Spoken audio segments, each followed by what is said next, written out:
Tell me about India. Let's talk about the country and country growth. आप macro बहुत पढ़ते होगे. You're bullish on India अभी? Very bullish. You think अभी world wide जो sentiment चल रहा है कि India is the next big thing is right? 100%. और कोई country नहीं है which is as fast growing as ours? There is no country which has fast growing तो statistical है. वो तो fact है. But that kind of potential, आप देखिए कितनी infrastructure develop होनी है. और मैन्युफैक्चरिंग बेस वर्ल्ड का और कहाँ हो सकता है. But so a lot of critics वो ऐसा बोलते हैं कि मैन्युफैक्चरिंग मीन्स जो होता है which is eligible manufacturing skilled labour, वो इंडिया में नहीं है. इंडिया में लेबर बहुत है but trend and skilled labour नहीं है, जो मे बी जापान के पास है या जो मे बी चाइना के पास है. लेकिन इंजीनियरिंग लेबर हमारे पास एट स्केल है ही नहीं. देखिए वो तो स्केल आप कर सकते हो but frankly at the end of the day आपकी जीडीपी तो बढ़ेगी वन वे और द अदर. आप स्किल्ड लेबर से बढ़ाओ या अनस्किल्ड से बढ़ाओ. But then may be the opportunity will be loss ना, जो नंबर्स हम टारगेट कर रहे हैं.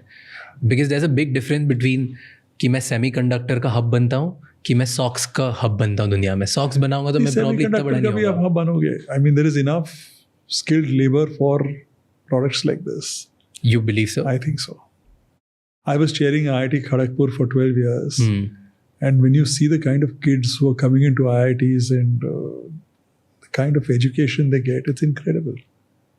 So you macro level पे what are 3-4 points जो you feel कि इंडिया के फेवर में अभी? I think एक तो ये सरकार.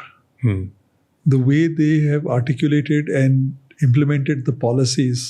And from data point of view, what do you feel 2-3 points आप पढ़ते होगे या macro data देखते होगे इंडिया के फेवर में? Everything. देखिए एक तो China plus one policy will go in India's favor for sure. Then Western world में लेबर ही नहीं है. स्किल्ड और अनस्किल्ड की तो बात ही नहीं है, लेबर ही नहीं है. तो आप जाओगे कहाँ? आपको एशिया में आ रहा है और एशिया में आओगे तो आप चाइना प्लस वन में जाओगे तो आप इंडिया से बाहर और कहाँ जाओगे? इंडोनेशिया, वियतनाम स्केल ही नहीं है, बहुत छोटे हैं. बहुत छोटे हैं. और जो मार्केट इंडिया में है वो और कहीं है ही नहीं. And you feel Africa side is there an opportunity? For certain things, of course, every country has an opportunity. I mean, but आप यदि मेजर मैक्रो लेवल पे देखो तो this is the biggest opportunity in the world. Thank you so much ये clip and तक देखने के लिए. अगर आपको और भी ऐसी क्लिप्स देखनी है तो राज शमानी क्लिप्स चैनल को सब्सक्राइब कर लीजिए.